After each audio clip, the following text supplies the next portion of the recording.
My name's Reed Petiprin. I host Afternoon Drive on 95.9 KISS FM, and I started at Woodward Community Media in 2022. I started radio in 2005. I was going to school for web design, had a job doing it, because I loved doing it until I got the job doing it, and then I didn't really like it anymore.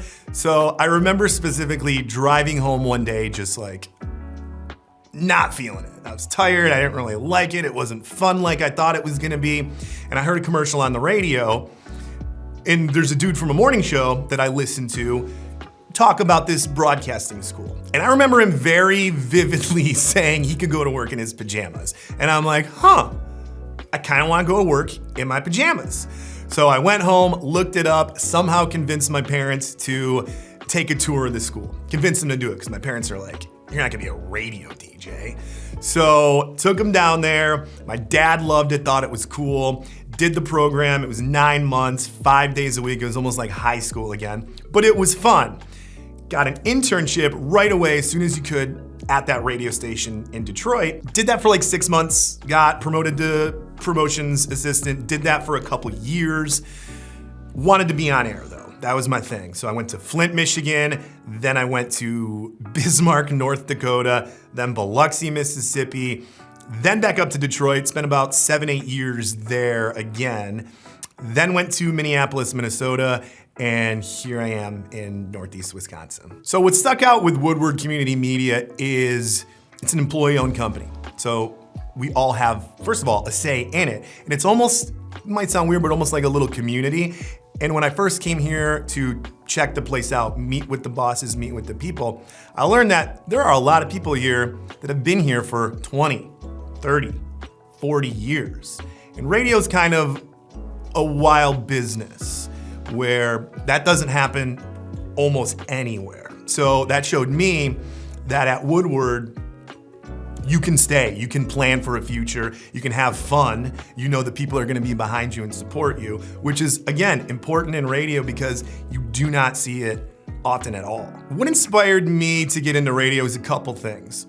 First one, and it's gonna sound really stupid, when I was like 18, going to the clubs in Detroit, thinking I'm cool, right?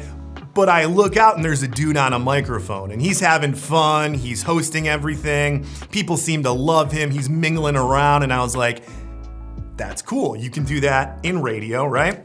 That's one thing. Another thing is, I just don't really like the business world. I don't like putting on suits and ties.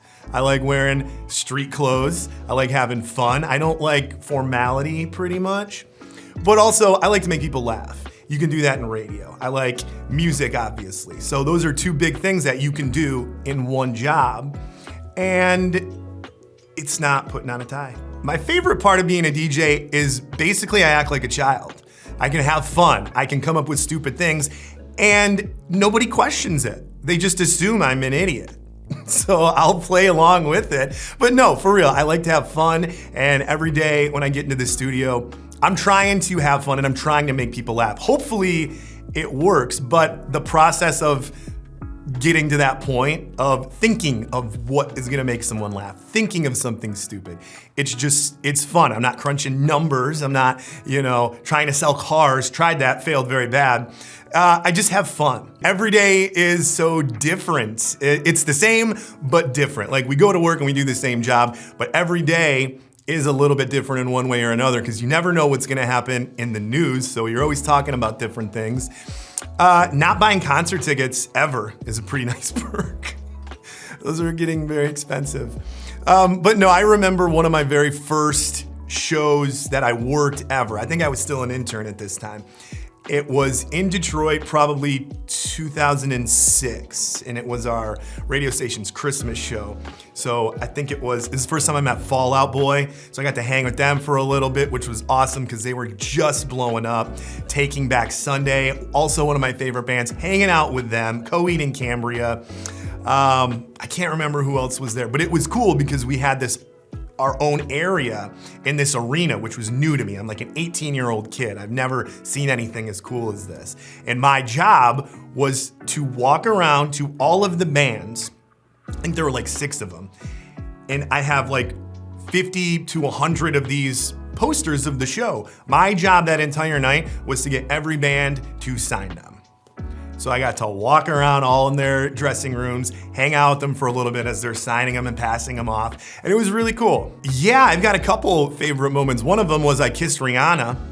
It happened. It was her hand, but it still counts. We were kind of like going to like greet, and I took her hand, brought it up and kissed it.